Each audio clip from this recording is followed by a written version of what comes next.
Kabajamoo jaalatamuu maatii furtuu app akkam jirtu bakka nagaa taatan kun har'as barnoota gaafa tokko isin qabee dhufe kun akkuma armaan olii arginu suura kana akkamitti background isaa akka jijjiirru waliin ilaalla kun akka kanatti bifa bareedaadhaan akka kanatti akkamitti suura background isaa jijjiira kan jedhu waliin ilaalla appisi kun isa kanaadha hanga dhumaatti na hordofaa buloonni kiyya haaraan laayikii subscribe gochuu hin dagatinaa kallattumaan gara barnoota keenyatti deemna gaafumatti application kana argachuuf gara Play Store bilbila keenyaa deemnee application kana Play Store irraa bifa free ta'een buufanna Play Store bilbila keenyaa akkuma seenneen gubbaa isaatti BG REM jennee barreessina jechuudha. BG REM jennee barreessine search goona. Gaafa search goonu akkanatti nuuf fida.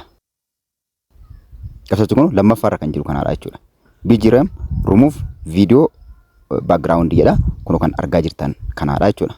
Kan argaa jirtan kanaadha. Application baay'ee bareeda ta'e salphaatti video akkasumas image yookiin suura background isaa nu qulqulleessuu yookiin nu jijjiiruudhaaf bifa barbaannetti kan jijjiirru akkasumas subscribe hedduu kan of jalaa qabu aappii baay'ee bareeda ta'e bifa firii ta'een arganna ani buufadhee waan jiruuf ani style naan jedha isin buufattanii itti fayyadamuu dandeessu amma opening jennee gara keessaatti seenna jechuudha akkuma banneen surface isaa akkana fakkaata option lama nuu kenna video fi photo nuu fida video photo nuu fida fakkeenyaaf ani photo waan barbaadeef photo irratti click godhee gara fuulatti nutti seena ammas option lama nuu kenna galaarii fi kaameraa nuu kenna ani galaarii jalaa waan qabuuf galaarii irratti okay godheen gara galaarii bilbila kiyyaa deemee suuraan barbaadu sana fudhadhaa jechuudha suuraan ani barbaadu kun suura kanaadha jechuudha suura kana background isaa jijjiiruun barbaada jechuudha bifa background isaa jijjiiruu barbaada sarratti click select goone gara duubaa deebina select akkuma gooneen automatically percentage ta'e lakkaa'ee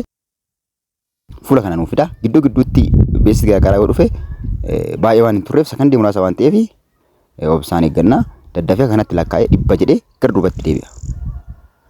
Gara duubatti 100 dagooteen booda gara aappichaatti nuuf fudhata jechuudha.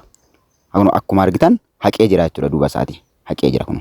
Bifa barbaanne halluu barbaanne jijjiirree babbareechuu dandeenya jechuudha. Fuula sana faana kan deemu, fuula nama sana faana kan deemu barbaanne immoo image irratti click goone image jijjiiruu dandeenya jechuudha. Kun image amma fakkeenyaaf imeejiiwwan kana bakka fakkeenyaaf kun amma image baay'ee bareeda fuula nama sana faana wal simee waan ta'eef gubbaa isaa continuous kan jettu jira continuous jennee kallattumaan gara galaarii bilbila keenyatti akka inni save ta'uuf continuous gaafa nuti jenne jijjiiree nu agarsiisa jechuudha. Remove background amma suura image nuti jijjiiruu barbaanne bakka nu buusee jechuudha.